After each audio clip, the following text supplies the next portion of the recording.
नमस्कार, स्वागत है आप सभी का।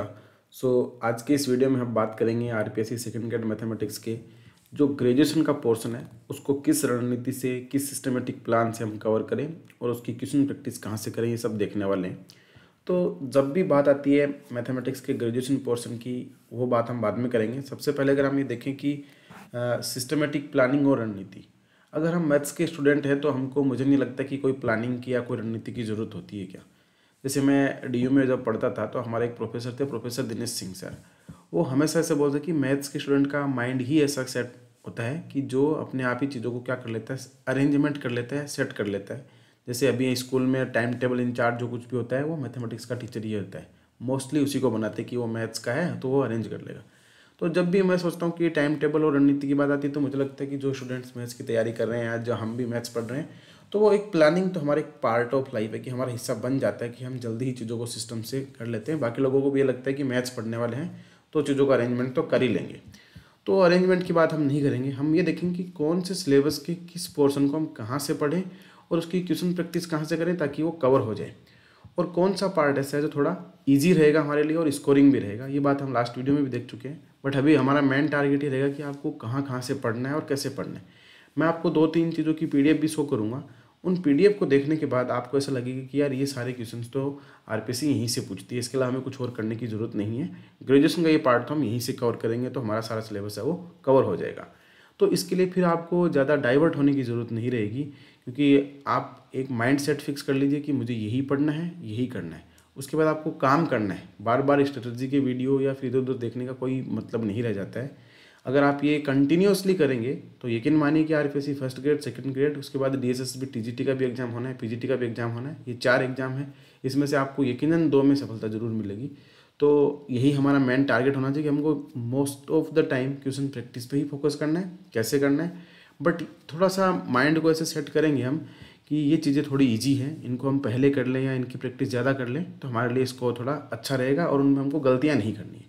कुछ पार्ट ऐसा है जो हम कम मेहनत में ही ज़्यादा आउटपुट ले सकते हैं, कुछ पार्ट ऐसा है जिसमें हमको थोड़ी ज़्यादा मेहनत करने की ज़रूरत रहती है। तो यही सब चीज़ें हम एक एक करके देखने वाले हैं, और कोई भी डाउट आपका होता है तो आप इस वीडियो के कमेंट बॉक्स में ज़रूर मेंशन करें या हमारे टेलीग्राम चैनल पे आप पूछ सकते हैं। तो एक एक करके हम सबको स्टार्ट करते हैं। तो हमारा शुरू से ही मेन फोकस चल रहा है कि हमको ये सेकंड ग्रेड आरपीएससी का जो एग्जाम है मैथमेटिक्स वाला, इसको हमको कवर करना है, क्रैक करना है। तो मेन गोल हमारा यही रहेगा आज की वीडियो में कि ग्रेजुएशन का जो सिलेबस है उसकी कौन सी बुक्स हमको फॉलो करनी चाहिए, नोट्स कहाँ से देखने चाहिए और क्वेश्चन प्रैक्टिस हम कहाँ से करें। यही हमारा मेन टारगेट रहेगा। तो हमको वही बात है, जैसे मैंने बोला कि don't just make plans, we have to take an action. हमको काम करना है, plan won't happen on their own, bring there to in the life. हमको करना पड़ेगा तब जाके वो क्या आएंगे, रियल लाइफ में आएंगे। हमको उनको उतारना पड़ेगा, ऐसे सिर्फ प्लानिंग में आने से काम नहीं चलेगा। वैसे भी मैंने बोला कि हमारा मैथ्स का माइंड है तो प्लानिंग तो अपने आप बन जाती है, बट हमको उस पर एक्शन लेने की ज़रूरत है। तो ये हम देख चुके हैं कि कौन से टॉपिक से स्टार्ट करना चाहिए। इजी टॉपिक से बात करेंगे, ग्रेजुएशन का पार्ट भी हमारा है, पीवाईक्यू भी है, स्कोरिंग पार्ट है, और बुक और क्वेश्चन प्रैक्टिस। तो सबसे पहले मैं आपको एक बार सिलेबस के ओवरव्यू देखें हम, जो कि हम पहले देख चुके हैं सिलेबस में। ग्रेजुएशन वाले सिलेबस की हम स्पेशली बात करेंगे। तो ग्रेजुएशन का सिलेबस हमारा यहाँ से स्टार्ट होता है, एब्स्ट्रैक्ट अलजेब्रा, जिसको हम ग्रुप थ्योरी के नाम से जाते हैं। रियल एनालिसिस में पूरा रियल आ जाता है, कॉम्प्लेक्स एनालिसिस, उसके बाद हम कैलकुलस पूरा है 4-5-6 पार्ट में डिवाइड करने का मतलब ये कि वो पोलर कोऑर्डिनेट ज्योमेट्री भी इसमें, पार्शियल डिफरेंशियल वाला पार्ट है, ऑयलर फंक्शन है, और theory of beta gamma, real analysis जो होता है, वॉल्यूम एंड सरफेस इंटीग्रेशन है, डबल और ट्रिपल इंटीग्रेशन है, वो पूरा पार्ट भी कैलकुलस में ही कवर हो जाता है। उसके बाद आता है हमारा differential equation, vector calculus, 3D analytic geometry 3 dimension में, और statics and dynamics, linear programming, और numerical analysis and difference equation. तो ये जो पार्ट सिलेबस का गिवन है, इसको अगर आप देखते हैं और उसके बाद अगर पेपर देखेंगे प्रीवियस ईयर के, तो हमको एक चीज़ बार बार पूछते थे कि कौन सी बुक पढ़ें। तो जो कि मैं बार बार एक ही बात बोलता हूँ, जब भी बुक की बात आएगी हमको फॉलो करना है जेपीएच और गोखरू का बुक। नोट्स के लिए मैं किसी भी आपको ये नहीं बोलूँगा कि ग्रेजुएशन के लिए आपको किसी के स्पेसिफिक नोट्स पढ़ने चाहिए क्या, कि अब देखो सब लोगों का अलग अलग माइंड सेट है। कोई बोलेगा कि उसके नोट्स ले लो, शॉर्ट नोट्स लिखे पढ़ लो, काम हो जाएगा। बट मैं इस चीज़ को नहीं मानता। मेरे ये मानते हैं कि मैथ्स में जब तक हम पेन से खुद से अपने नोट्स नहीं लिखेंगे अपनी लैंग्वेज में, नहीं समझ आएगा। किसी दूसरे के शॉर्ट नोट्स पढ़ने का क्या फ़ायदा हुआ। शॉर्ट नोट्स बोलने का मतलब वो उसके माइंड को सेट कर रहे हैं कि उसने अपने माइंड में सेट करने के लिए इतनी सी जगह में कोई चीज़ लिख दी। शॉर्ट नोट्स बोलने का मतलब आप अपनी लैंग्वेज में ऐसा लिखो कि वो दूसरे को समझ में नहीं है, आप पढ़ो। तो आपका अगर ये डॉट का मतलब भी आपने सेट कर रखा है कि डॉट का मतलब है मेरा क्वेश्चन का आंसर 4 है, वो डॉट को रिप्रेजेंट कर रहा है। किसको लगता है डॉट का मतलब क्या है, तो उसी टाइप से आप सेट कर सकते हो कि हमारा शॉर्ट नोट्स में लिखने का क्या मतलब है। तो इसके लिए शॉर्ट नोट्स कैसे बनाते हैं वो भी बता देंगे। जैसे ग्रेजुएशन के सपोज दैट वेक्टर कैलकुलस की बुक है, हो सकता है वो एलपीपी की भी हो जाए, 3D की भी हो जाए, कोई भी सपोज कर सकते हैं हम कि कैलकुलस वाला पार्ट ही सिलेक्ट कर लेते हैं। तो कैलकुलस वाले पार्ट में हम ये देखेंगे कि वॉल्यूम रिवॉल्यूशन वाला पार्ट है, सरफेस एरिया का पार्ट है, तो उसको कैसे कवर करना है। उसके जो भी फॉर्मूला है उनको आप डायरेक्ट लिखिए। फॉर्मूला को हमने लिख लिया, एक पेज पे लिखेंगे तो सारे कैलकुलस में जो वॉल्यूम सरफेस वाला पार्ट है उसके 2-3 पेज के फॉर्मूले हो जाएंगे। अब कोई इसी को क्या बोल देगा, शॉर्ट नोट्स बोल देगा। मैं तो ये बोलूँगा कि आप ये पेज पे शॉर्ट नोट्स भी लिखें और साथ में जो जो जगह पूछिए वहाँ पे आप क्या कर लें, जो क्वेश्चन बार बार रिपीट हो रहा है उसका सॉल्यूशन भी लिख लें। डायरेक्ट क्वेश्चन आंसर लिखने की जरूरत नहीं है, उसका सॉल्यूशन लिखिए। सॉल्यूशन कहाँ से लिखेंगे आप खुद ही पता लगा देंगे, बुक के एग्जाम्पल से पता चल जाएगा। अभी मैं 2-3 एग्जाम्पल आपको दिखाऊंगा भी, उससे आपको लगेगा अरे ये तो बहुत बार पूछा हुआ आरपीएससी में। तो उसके लिए आप क्या करेंगे, गोकुल जेपीएच की जो भी बुक है उसमें इसके सारे जो फॉर्मूले वो लिख लिए। उसके बाद जो क्वेश्चन आरपीएससी में बार बार रिपीट हो रहे हैं उनके सॉल्यूशन हमने बुक से देख के लिख लिए, हमने समझ के लिख लिए। तो जब कभी भी आप दोबारा पढ़ने बैठेंगे वो देखेंगे तो आपको पता माइंड एक सेट हो जाएगा कि ये चीज़ें तो मुझे आती है और ये वाली फिक्स है। तो इसलिए किसी दूसरे के शॉर्ट नोट्स पे भरोसा करने के बजाय, हम नहीं बोलते कि उसने गलत लिखा है, हो सकता है उसने पूरा 100% ही सही लिखा हो, बट अपने पेन से लिखेंगे तो ज़्यादा बेटर रहेगा, ज़्यादा अच्छा आउटपुट आएगा और अभी के लिए वही टाइम है। तो ग्रेजुएशन के टॉपिक के लिए किसी भी टॉपिक के नोट्स पढ़ने की ज़रूरत नहीं है। अगर आप पढ़ना चाहें किसी के नोट्स तो मैं आपको सिर्फ एक ही टॉपिक सजेस्ट करूँगा, वो है ग्रुप थ्योरी। ग्रुप थ्योरी के भी हालांकि आरपीएससी की सेकंड ग्रेड के पेपर में इतने क्वेश्चन नहीं आएंगे कि आपको नेट के नोट्स पढ़ने चाहिए। फिर भी अगर किसी को लगता है कि उसको नोट्स पढ़ने ही है तो वो नेट CSIR नेट का जो पेपर होता है उसके लिए ग्रुप थ्योरी के नोट्स हैं। जो मैंने नोट्स पढ़े हैं वो मैं इस ग्रुप एक्सपोनेंशियल मैथमेटिक्स जो हमारा टेलीग्राम चैनल है TGT PGT का, उसमें शेयर कर दूंगा, वहाँ से वो देख सकते हैं। वो नोट्स काफ़ी बड़े हैं तो रोज़ उसमें 10 से 15 पेज पढ़ेंगे ना तब भी आपका काम हो जाएगा। वो पर ये बात है कि वो बड़े हैं पर सिंपल और सटीक लैंग्वेज में, आपको वो पढ़ने के बाद कुछ और पढ़ने की जरूरत नहीं रहेगी। वैसे वाले नोट्स हम हर सब्जेक्ट के नहीं पढ़ सकते, इतना टाइम हमारे पास नहीं होता कि वो तो नेट के अकॉर्डिंग आता है और हमारे आरपीएससी में नेट के अकॉर्डिंग क्वेश्चन तो नहीं पूछे जाते। इसलिए हर चैप्टर के जो भी चैप्टर आप आरपीएससी के लिए पढ़ रहे हैं, जेपीएच गोखरू की बुक से पढ़ रहे हैं, तो उसमें जो थ्योरम्स हैं, जो रिजल्ट हैं, उनको आप लिखते जाएँ, साथ साथ में जो क्वेश्चन रिपीट होते जा रहे हैं वो करते जाएँ। और ये काम आपको सभी चैप्टर बुक के लिए करना है, भले वो वेक्टर कैलकुलस हो, LPP हो, या हम बोले कि वो इंटीग्रल कैलकुलस का हो, कॉम्प्लेक्स एनालिसिस का हो, 3D का। अब 3D में देखना, 3D में हमें पता है कि स्फीयर कौन के जो क्वेश्चन आते हैं वो कई बार क्या बोलेगा कि एक प्लेन है, वो स्फीयर को कट करता है, सेंटर से डिस्टेंस R है, उसका सेंटर के कोऑर्डिनेट ये हैं तो इसके कोऑर्डिनेट बताओ, O बोल दिया, किसी को P बोल दिया। तो इस टाइप के क्वेश्चन बार बार आता है। और 3D के कुछ और क्वेश्चन भी आपको भी देखने को मिलेंगे। वॉल्यूम और सरफेस में भी होएगी, सरफेस ऑफ रिवॉल्यूशन का एरिया, वॉल्यूम रिवॉल्यूशन का एरिया बताओ। कैलकुलस में पूरा पार्ट कवर हो जाता है जिसमें हमारा बीटा गामा फंक्शन है, डबल ट्रिपल इंटीग्रेशन है, पूरा का पूरा। और रियल एनालिसिस वाला पार्ट, ग्रुप थ्योरी वाला पार्ट थोड़ा सा टाइम टेकिंग है, बट रियल एनालिसिस में भी कोई बहुत ज़्यादा टफ नहीं पूछता है, वो ऊपर ऊपर से ही कॉन्सेप्ट को पूछने की कोशिश करता है।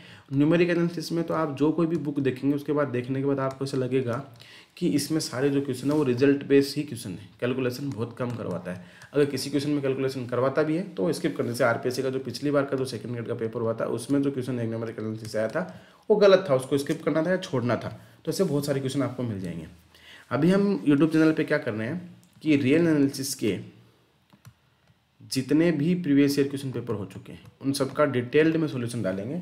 और डिटेल्ड में सॉल्यूशन डालने का मतलब ये है कि हमारा जैसे सपोज दैट आरपीएससी ने 2023 में उसके पहले वाले पेपर में 5 क्वेश्चन पूछे, तो हम 5 क्वेश्चन पे जो कोई थ्योरी यूज होने वाली होगी, यानी कि 5 क्वेश्चन जिस भी थ्योरी पे बेस्ड होंगे उसको वीडियो के स्टार्टिंग में 5-7 मिनट में उसकी थ्योरी को हम देख लेंगे। जैसे वो थ्योरी कंप्लीट हो जाती है उनके बाद हम उन क्वेश्चन पे करेंगे। नेक्स्ट पेपर देखेंगे तो हो सकता है कोई पॉइंट ऐसा होगा जो हम पहले पढ़ चुके हैं तो उसको डायरेक्ट कर लेंगे, नया पॉइंट आएगा तो उसको फिर से कर लेंगे। इससे क्या होगा कि आपकी थ्योरी भी कवर हो जाएगी और जो क्वेश्चन प्रैक्टिस है वो भी साथ साथ में होती चली जाएगी। और इसमें आपको सिर्फ ये 2 चैप्टर हैं जो थोड़ा कॉन्सेप्चुअल अंडरस्टैंडिंग के साथ है, बाकी डायरेक्ट जो भी क्वेश्चन आता है फॉर्मूला बेस्ड क्वेश्चन आता है। कॉम्प्लेक्स एनालिसिस में आप देखेंगे कॉची-रीमान इक्वेशन, उसका क्वेश्चन फिक्स है डायरेक्ट। ज़्यादा से ज़्यादा वो क्या कर सकता है, कौन से टाइप का सिंगुलरिटी है वो पूछ सकता है, या कॉची इंटीग्रल फॉर्मूला से क्वेश्चन पूछ सकता है। मोस्ट ऑफ द टाइम जो CR इक्वेशन है उसका तो 101% चांसेस है कि वो पूरा का पूरा क्वेश्चन आएगा। एक इसमें से वो पूछता है कन्फर्मल मैपिंग और एक फिक्स पॉइंट का थ्योरम है। तो जो जो क्वेश्चन के फिक्स पॉइंट है उनको तो हमको मैनुअली ही फोकस करना है, उनको हमको बिल्कुल भी स्किप नहीं करना है। अब एक बार जैसे मैं आपको बताता हूँ कि कैसे करना है, तो उसके लिए एक बार आप थोड़ा सा देखिए,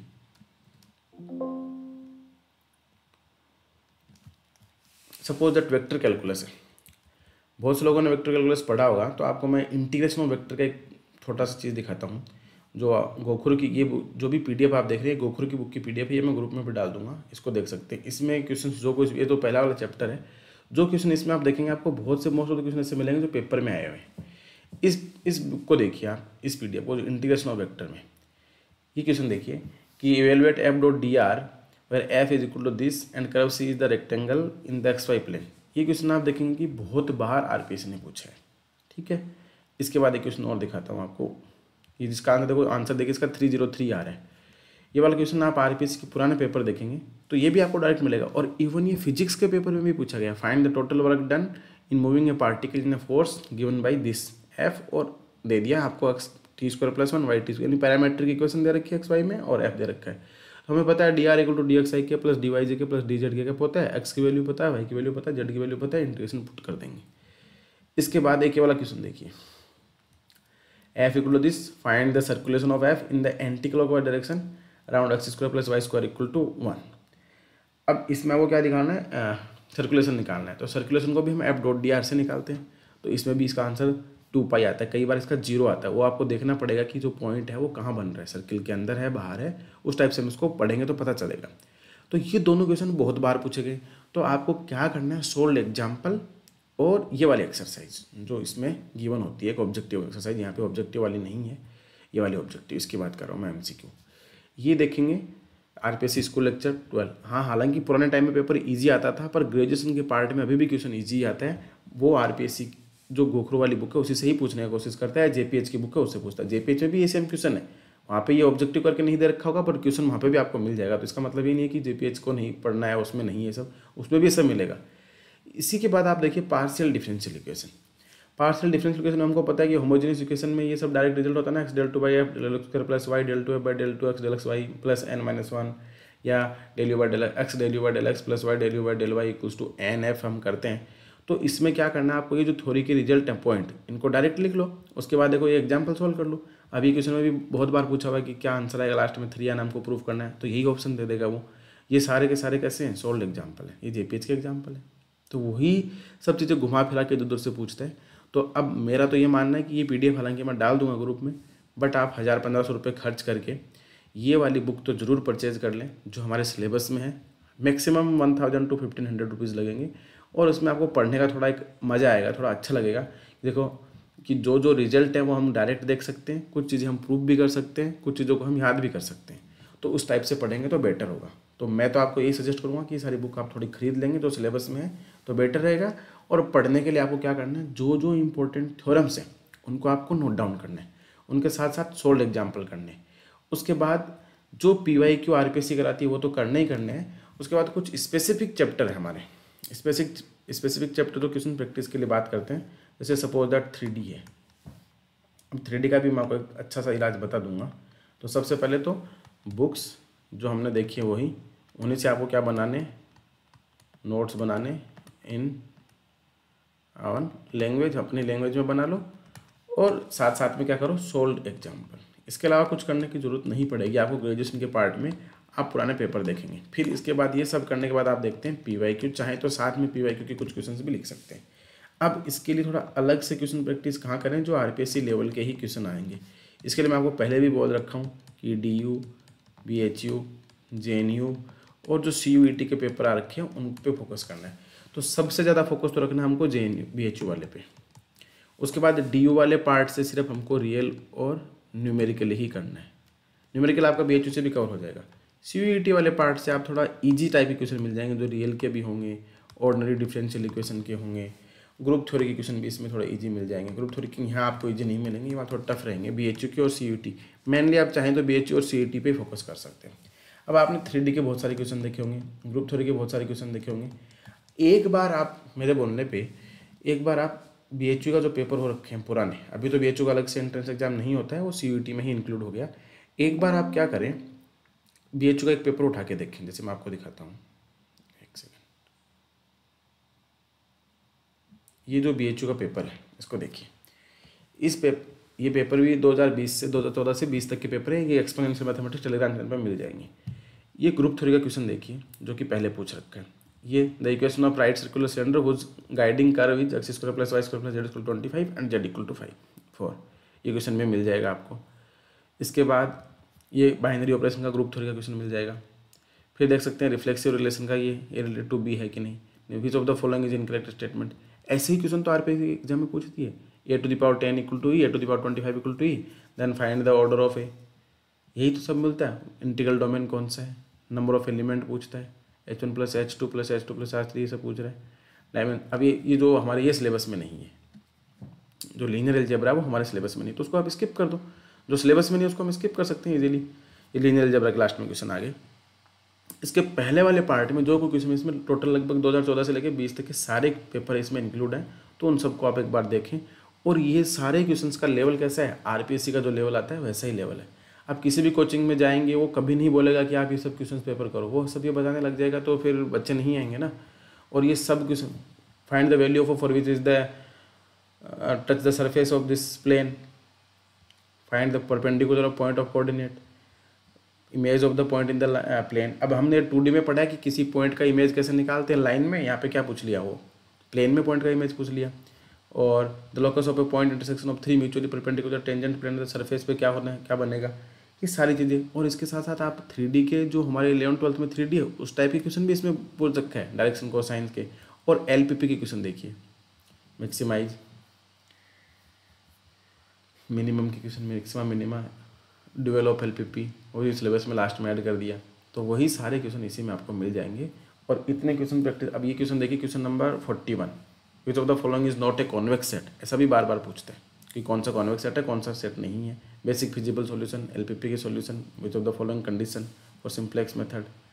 और ये न्यूमेरिकल एनालिसिस के डायरेक्ट क्वेश्चन मिलेंगे, डायरेक्ट फॉर्मूला बेस्ड इसी में पूछता है। और ये ऑपरेटर वाले तो आपने कहेंगे ना, which of the following is equivalent to nabla minus delta, convergence, rate of convergence, interval में किसको डिनोट करता है। एरर के क्वेश्चन तो नहीं आते खैर अपने। और न्यूनतम, मिनिमम, मैक्सिमम वैल्यू। तो जो पूरा सिलेबस आरपीएससी के क्वेश्चंस के हैं तो वो आपको यहाँ इसमें कॉम्प्लेक्स के क्वेश्चन भी मिल जाएंगे मोस्ट ऑफ द टाइम। तो ये 14 से लेकर 2020 क्वेश्चन आप ये चुके देखेंगे, तो उसमें मोस्ट ऑफ द पूरा सिलेबस है वो जो हमारा ग्रेजुएशन का सिलेबस है उसके क्वेश्चन क्या हो जाएंगे, कवर हो जाएंगे। तो ग्रेजुएशन के लिए तो आपको यही स्ट्रेटेजी अपनानी रहेगी। अगर ये सब कवर हो जाता है उसके बाद आप एक टेस्ट सीरीज ज्वाइन कर सकते हैं। बट पहला काम क्या होना चाहिए, सॉल्व एग्जाम्पल, बुक से अपनी खुद की लैंग्वेज में नोट्स, आरपीएससी के PYQ और ये BHU वाले PYQ। ऐसे ही CUET के PYQ भी हैं, ये सोल्व कर लेते हैं तो आपको कॉन्फिडेंस भी आएगा और आपको लगेगा कि आपका सिलेबस है वो थोड़ा अच्छे से कवर हुआ है। इसके बावजूद भी अगर कोई डाउट होता है तो आप ज़रूर पूछें। तो आई होप कि आपको थोड़ा हेल्प। और ये कोई किसी एक पर्टिकुलर टॉपिक 3D के लिए ये कहानी नहीं है, ये vector calculus, LPP, integral calculus, complex analysis, 3D, volume surface calculus, पूरा जो पार्ट है उसके लिए। न्यूमेरिक एनालिसिस का जो NA बोला हमने, न्यूमेरिक एनालिसिस, इसका सिलेबस भी पूरा वही मिल जाएगा। तो ये सभी चैप्टर के लिए ये वाली बात लागू होती है। और किसी दूसरे के शॉर्ट नोट्स पे फोकस करने के बजाय मैं तो ये बोलूँगा कि आप अपने नोट्स पे फोकस करें तो बेटर होगा। थोड़ा टाइम लगेगा पर आपको चीज़ें याद भी हो जाएगी और समझ में भी आएगी। और यकीन मानिए कि जो इतना मेहनत मैथ्स में कर रहा है तो उसका सिलेक्शन 100% होगा, कोई नहीं रोक सकता। क्योंकि जब आपने सारा कुछ मटेरियल जो आरपीएससी पूछती है वो सब पढ़ लिया है, उस पर बेस्ट क्वेश्चन प्रैक्टिस कर ली है, तो फिर नए क्वेश्चन आएंगे कहाँ से। और वो अगर वो नहीं आते तो फिर सबके लिए नहीं है। इतना करने के बाद आपको कोई भी दिक्कत नहीं आएगी, अच्छा खासा आपका कॉन्फिडेंस रहेगा और बढ़िया मोटिवेशन रखो। तो इसी के साथ अपनी तैयारी को अपन कंटिन्यू कर सकते हैं। फिर भी कोई डाउट रहता है तो आप ज़रूर पूछें, any kind of help I am ready. So just action on your plan. So I hope this video and this information is helpful for you. So thank you.